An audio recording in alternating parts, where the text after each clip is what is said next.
Hi Xavier, how you going today? Yeah, good, Kylie. Good yourself? Good, good. It's always fun when we're ready to record these videos and we have some tech issues beforehand. Oh So God. thanks for bearing with me. So Xavier, you are the general manager of an amazing financial planning firm in Melbourne. Mm, And I've had the opportunity to work with a lot of your leaders, but also also the owner of the organization as well. mm, And you have come and joined us on some of our programs, our leadership, our group leadership excellence program. And I'm really keen to understand what made you decide that you were looking for extra support around leadership? yeah, that's a really good question.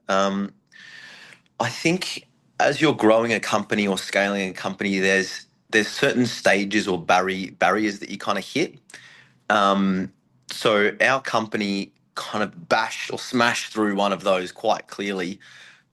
And then we got, or not got to this stage, but I can see the stage coming where I probably don't have the current skill set or tool set in my leadership capabilities to get there. Yeah. So I approached you and your leadership seminars because I needed to build that now for Yeah. future Xavier or for future CCA. So it was a preparation decision, really. Yeah, it's such a great point. And it makes me think of where a lot of leaders are. They're sort of leading at the level that they came in at, Mm, but they realize that in order to take it to that next level, it actually requires something different. It requires a mm, different set of behaviors and it requires a different mindset. And that's exactly. probably where you were. You're like, I know how to lead, but actually, I'm now a GM. Mm, I had to lead differently. mm. What Yeah, was exactly. What was the biggest shift for you in how you led as being a result of our community? Well, this is, yeah, a really good question. Um, I think the biggest shift for me is really gaining perspective on where I'm at because not that it's like a poor boy mentality, but I didn't really assume the role of GM or that title. It took me a while to come to grips with that.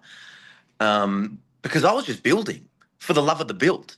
You know, I love building business or I love growing something.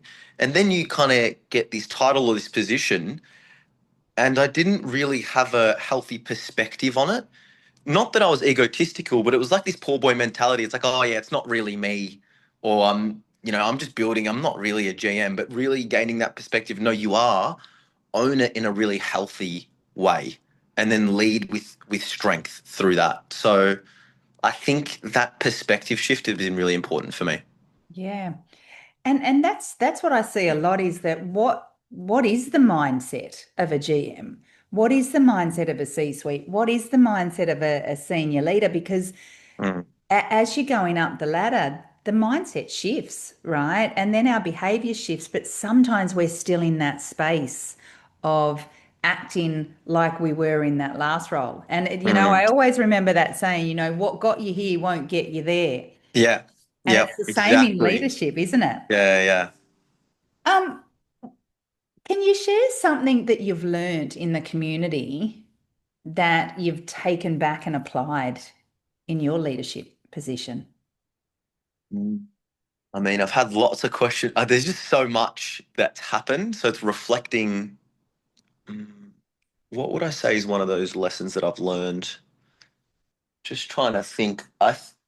The one thing that I guess, applying right now that I've learned through the community is the pillars of what is good. So one thing I struggled with a lot, well, not struggled with, it's more one thing I'm having to change my perspective and mindset on is how I communicate expectations. I think really clear and strong communication of expectations leads to much better results, right? Across all levels of the company. Yeah. So, what I haven't been doing really well is communicating clear expectations to my direct reports. And then I can see that trickling down. So what I'm trying to do now, and I'm literally in the process of, is defining what I expect, or having a clear and concise, this is what good is at Mhm. CCA. And then watching that trickle down, it's awesome because once people know, okay, this is the barometer or this is where I should be aiming for, it puts everyone into line.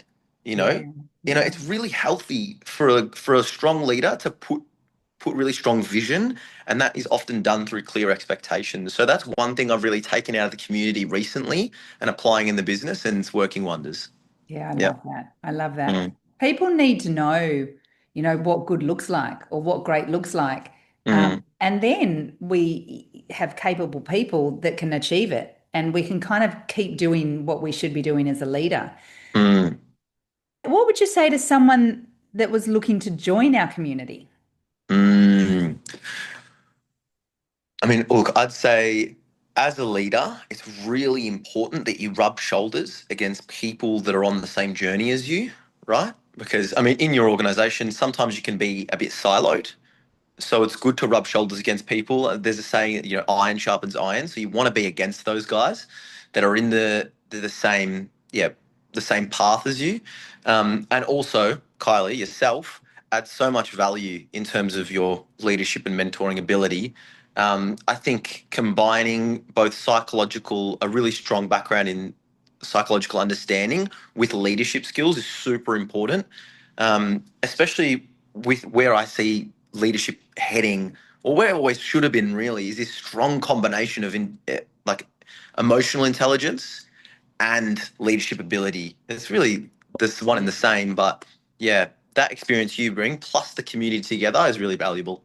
I love that. I love that, right? And I love it for a couple of reasons. The first one is I always remember that saying, I think it was Steve Jobs, it probably was someone else, but if you're the smartest person in the room, you're in the wrong room, Mm, right? So the mm, fact that we have this community of that collective intelligence of others, it allows you to ask questions, but actually get insights from others because we can be siloed in our own teams, can't we? mm, And if we don't want to share it with our team, because we don't want them to know some of those things, because that's mm, leadership holding on to it, then how do we make sure that we've got a sounding board as well?